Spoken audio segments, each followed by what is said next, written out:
పూర్తిగా నిర్వీర్యమైన పరిస్థితిలో చూస్తున్నాం మన రాష్ట్రంలో. ఎంతసేపు ఉన్నా మరి ఈ ఆరోగ్యం మీద శ్రద్ధ పెట్టక మరి ఆరోగ్యశ్రీని కూడా నీరుగార్చిన పరిస్థితి కనపడుతుంది మన రాష్ట్రంలో ఇప్పుడు కూటమి ప్రభుత్వం.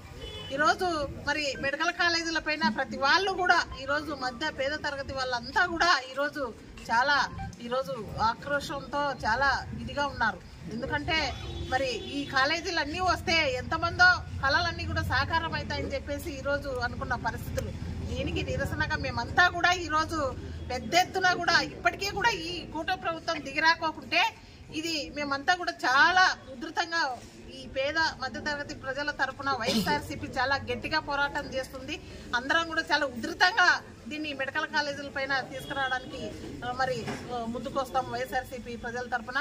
ఈ రోజు మనం చూస్తున్నాం పత్తికొండ అయితేనేమి, పత్తికొండ నియోజకవర్గం అయితే చాలా బ్యాక్వర్డ్ ఏరియా, మంత్రాలయం నియోజకవర్గం, ఆలూరు నియోజకవర్గం ఇవన్నీ కూడా చాలా బ్యాక్వర్డ్ ఏరియాలు. ఈ ఏరియాలలో పక్కనే మరి ఆదోన్లో అంటే పత్తికొండకు సరౌండింగ్ లో అంటే 25-30 కిలోమీటర్ల దూరంలోనే మెడికల్ కాలేజీ సుమారుగా అందరం చూసాము. సుమారుగా 60% పనులు పూర్తయిన పరిస్థితులు. అలాంటివన్నీ కూడా ఈ రోజు ప్రైవేట్ పరం చేస్తే దీనికి అర్థం ఏంటి? కూటమి ప్రభుత్వం చేస్తున్న పరిస్థితులు ఏంటి?